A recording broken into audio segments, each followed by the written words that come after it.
Feuding Bros back again with another video. The Prem is back and the champs are back.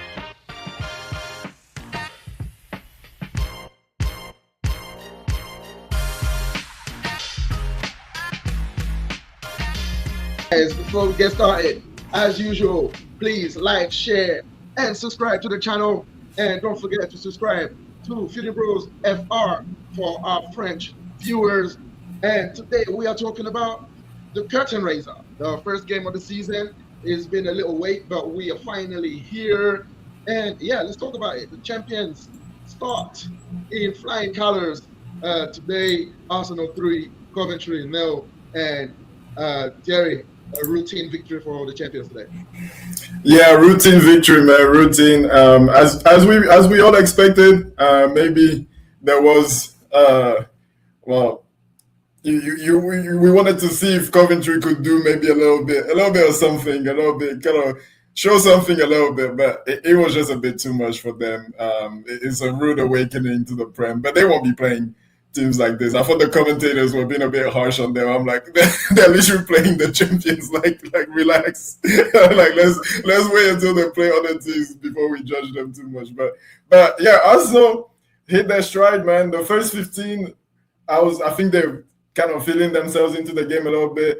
I was actually a bit impressed by Coventry at the start because I was like, oh, it looks like they can string some passes together. They might be able to do something, but after that first goal, man, it was already like game over because Arsenal just went to another gear. What a finish by Havertz as well, because that's a hard finish with a ball coming across your body like that. Yeah, he puts it in the corner, and yeah, Arsenal just goes to another gear, and it's just after that it was just attack the defense for the rest of the game. And like we talked about a lot last season was like what's gonna happen when they win, right? When they win the league, like what kind of Arsenal are we gonna see? And from those first two games, Man City and this game today, it looks like the shackles are a bit off. Obviously, it's still very early on. We'll see how things go, but it looks like the shackles are a bit off. People are moving around. Like there's so many movements, permutations, switching in and out. Even the passing is a lot more incisive, a lot more like let's penetrate, let's go, like not as afraid to lose the ball or whatever. And Tollis just adds another dimension to the attack on that left hand side as well. So yeah, man, I bet you're very happy. Great start for you guys. Yeah, obviously happy with the win, and happy with the performance as well. That was the thing that I wanted to see today. It's just a good performance. But you know, we're used to Arsenal playing well when the pressure is off. You know, and today the pressure was definitely off. You're playing first game of the season against a promoted side, and you're already the champions, so there's that burden off your back already. And yeah, you're just playing a promoted side. You're playing at home under the lights Friday night. It's just everything was there for a good performance. So the win was never in doubt. Like you said, the first maybe 10-15 Coventry looked like they came to play. But yeah, it just got a little bit too much for them. But I was watching and I was just looking at individual performances, and there was 3 players today that I could single out. And that's first of all, like you said, Solis. Solis just brings something different. Is like a Trossard, but is more direct than Trossard. For example, that Saka goal, I think Trossard chops back because Trossard maybe looks up and he doesn't see maybe anybody running across in the box in front of goal, and he probably chops back to his left foot and then tries to do something else, maybe try and cut inside and shoot, or maybe lay a pass. But Solis, just his first intention was just to cross that ball, and it creates havoc in there, and then there's a tap in for Saka, and I thought he had a really, really good game. The captain is back, man. The captain is back. Ødegaard is back, but obviously it's an easy game for him. But since the last game in the Community Shield and today, and the World Cup as well. Yeah, since the World Cup, yeah, he's looking fit. He's looking like his old self. And these are the kind of things that I wanted to see. The last one that I wanted to single out as well is, Miles Lewis Kelly, man. It's gonna be hard to shift him up this team. what he did today, it was just he looks like a midfielder. He looks like a midfielder. It looks like he's got this position down, and he doesn't want to let it go. And it's going to be hard for the likes of Zubimendi, even the likes of Bruno when he comes back to try and dislodge him of his spirit right now, because he's made that position his own, and it's not just that typical number 6 that he's going to play the easy pass across and back and all that. No, he's playing passes through the lines. He's carrying the ball. He's not afraid to get the ball, receive it, and put his head down and make the play a little bit. And he's grown. He's grown exponentially since last year. We remember last year he had a difficult beginning of the season. He only really surfaced like right towards the end. But yeah, that goes well, and that competition in midfield is just gonna be crazy this year, man. And to get the shirt, you're gonna have to be on point on your game. Yeah, you're gonna have to be on your game, and like you said, there's that midfield really was unsung today, man. And the balance in that midfield, having Rice and Ødegaard and Louis Kelly, was really good to see. And I think another thing that the commentators were pointing out too is that it just allows, and I hope we see that more this season, but it just allows the likes of Rice and Saka to get a break every now and then for Rice to, I know this was Coventry and you're winning 3-0, but for Rice to come off of this at the 60th minute or around 60, Saka as well, like that's things we weren't seeing the last few years, right? So we hopefully we might for them as well, because you need them towards the end of the season, having that competition now, so that these guys, even if it's not a Coventry, even if it's I don't know, an Everton or whatever, and you're winning 2-0, I can take Rice out. Whoever comes in is gonna be good enough to help us win that game. So yeah, it's a great start. Solis, man, he just brings that other dimension. I think he just brings what Martinelli was bringing a couple of years ago, where you just have another guy that just wants to run at people. And yeah, because what we have seen, obviously Trossard did really well, but he tended to want to come inside. He tended to want to come and connect and play short passes and blah, blah, blah. And that could sometimes be snuffed out. And then now you only have really Saka doing anything or creating any havoc, running at people. In that sense, but now having 2 guys on both wings that can do that just opens a new dimension to the attack. So yeah, I'm excited to see what this guy can do this season, and whoever else you guys may bring in on that wing as well, he's gonna have a hard time getting into the team if this guy keeps playing like this. So yeah, man, good start. He has the opportunity to make that spot his own as well, because right now he hasn't got too much competition. I mean, the only guy there is Martinelli right now, but his future is kind of up in the air at the moment. And yeah, whether Martinelli stays or we get someone like a replacement, he has the opportunity right now to make himself undroppable. And I love the partnership that's forming between him and Calafiori as well.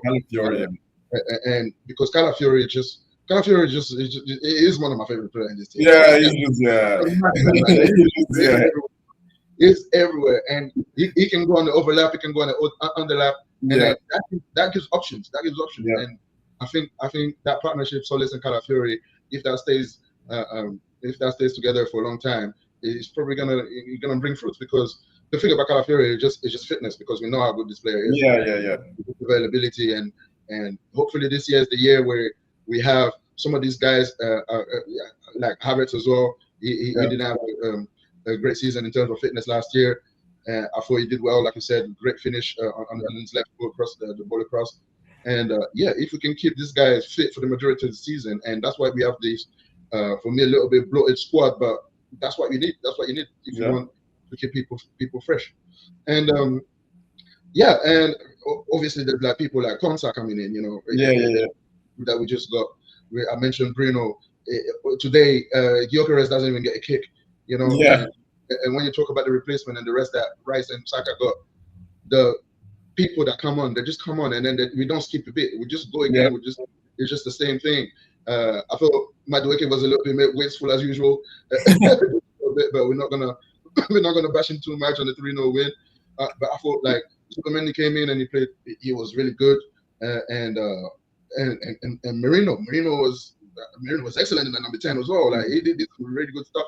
And the only person that I'm probably a little bit disappointed with and that guy needs to pull this finger out because this can be his last season at the club if he carries on doing that. Is Eze maybe, because I don't think he had a great entry onto the game. He didn't really do much, and he's gonna have to take opportunities, man. Your 20 minutes to show something. Because if you just come in, I know we're winning 20, but if you just come in, if you want the shirt, you can't just come in and cruise, man.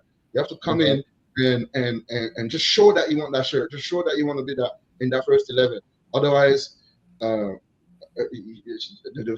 don't know what the future holds for him. Yeah, exactly. You gotta fight. You gotta fight for it for every position right now because, like you said, the squad is a little bit bloated, but there's quality everywhere. So if you want to be a starter. I mean, he's good. There's a lot of people that can play that spot. If it's the number 10, obviously Ødegaard, club captain. And you also have Merino that can play in there. Maybe even Bauman that they may talk. They're talking about his future being over there. So you gotta fight for your spot in this team. So yeah, I was thinking about that too with Eze. I'm like, he's a guy that needs like 4 or 5 games before you start seeing. And I'm like, you're not gonna get afforded that here. You're not gonna. You gotta deserve it. So is when you come on and you show something. Exactly. So when you come on, you show something, you show bits, and then the next game, the manager is like, okay, well, you played well when you came on last time. Let you start today. But if you're gonna come on and just cruise, then you're just making the manager's decision very easy.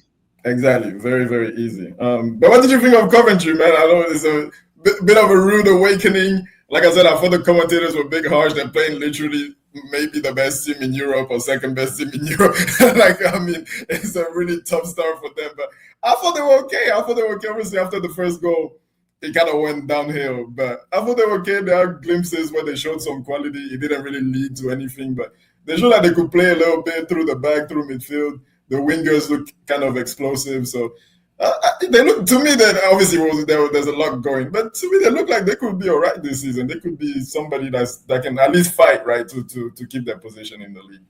Yeah, they showed better face in the second half. I thought first half they were a bit like into the shells, and especially after the first goal, they didn't really know what was going on. The second half came out, and they made a fight of it. I mean, obviously they're promoted side. They are.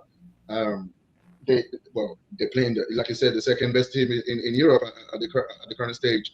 So it was always going to be difficult for them. But yeah, I mean, they showed some fight. It's going to be hard for them. Like honestly, it's going to be hard for all these. It's going to be hard for them. But today is not the day to judge them. Today you cannot judge them. Like you said, some of the commentators were a little bit harsh.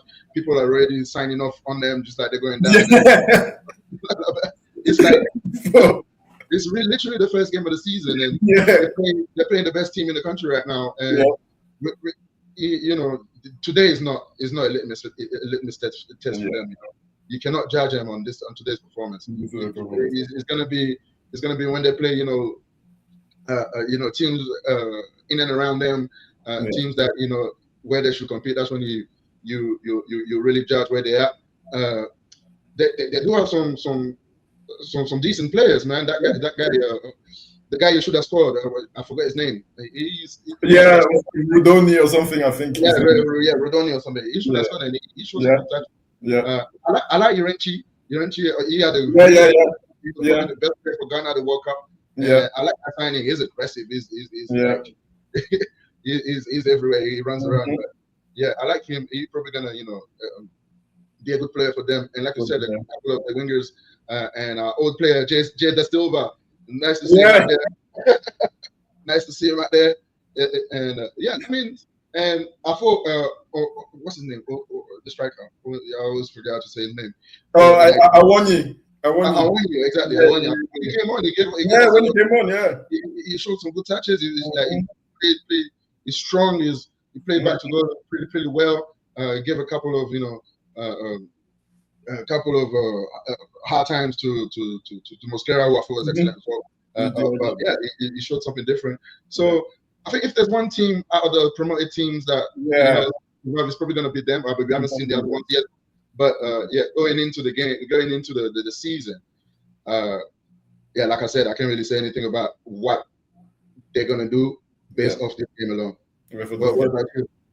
Yeah, no, I think like you said, I think out of all the promoted teams, they're gonna, because I mean they walked it in the championship last season. They destroyed it. Obviously, they had a little blip. I think it was around Christmas where they lost a few games and the other teams caught up a little bit, and then they went back into their swing and then finished the season. But they really just destroyed the championship last season. And I think not just them, but the other two teams as well. They I think they're all trying to do the Sunderland model where you just buy a whole new team.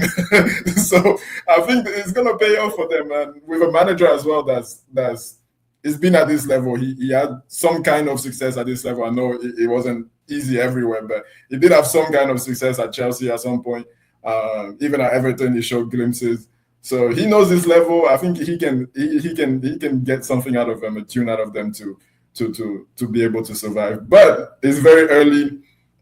They will have to play pretty much like this against other teams. Well, I say like this. They did lose the game, but they will have to show some of the nice things they did today against other teams, and that's not always as easy as it may seem. So we'll see what they can do. But out of the three promoted teams, I think they're probably the most well placed to survive. But as we've seen before, it's tough to survive the Prem, man. When I mean teams like Bournemouth and Nottingham Forest can go to Portugal, Benfica, and grab their centre backs, guys that could play Champions League, they're choosing to come in mid-table. Exactly. So yeah, it's not easy to survive in this league, man. So yeah, we'll see what they can do. Yeah, I think you just have to be smart. You just have to be smart about it. Like you said, they blitzed the championship last year, but this is a different level. So you cannot go to like stadiums like Arsenal or and just try and play football. You know, if you're gonna get points against this kind of teams, you got to be a little bit more smart in terms of your tactics. In terms of your tactics, you know, you got to be a little bit. You know, I know Coventry is a team that that loves to play football, that loves to pass the ball around, and everything like that. But you have to know your level as well. Yeah. And in certain situations, you just have to kind of give that up a little bit, and then just make the game as horrible as possible for you. If you want to get points, because on the football level, against teams like happen for you, like honestly, and we've seen promoted teams that came and trying to play football and they went straight back down because they were way too open. And it's good to look at, but at the end of the day, what you want to do is survive. Survive. Yeah, exactly, and that's what Sunderland did last season. They just made everything a fight. Made it, like everything very physical. Let's get set pieces. Let's do this. Let's be strong. Let's be fast. Like you said, that's what you need to do. You can't show up at Arsenal and try to play. Like, no, it's not gonna happen, you got to be smart about it. And I hope they're gonna be smart about it. I hope Lampard is gonna be smart about that. But yeah, like you said, we can't judge them too much of this game. I don't know who they play next week, but if it's a team around their level, that would be maybe more where we'll be able to see how they are. But yeah, it's gonna be a tough road for them. But I hope at least one of them survives, because when all three come and all three go back down, it's not fun. You have to deserve it as well. No, you have to deserve it. You have to deserve it. Exactly. The next game is against Hull, and then they get City. So next week will be probably be a game. It is away, but they'll know Hull. They'll know what Hull is all about. They'll probably expect some points there. Yeah, exactly. Yeah, they will expect a win there. That's a great opportunity to get their first 3 points. Yeah. Okay, well, we're gonna wrap it up here then on this game, and guys, let us know what you think of the video, what you think of the game today, and yes, just give us drop us a little comment, and come on, guys, please like the video. We need your help. Hopefully, this season, you'll help us grow our channel even further, and just help us out, and just subscribe as well. Terry, thank you, and I will see you in the next video, Feuding Bros.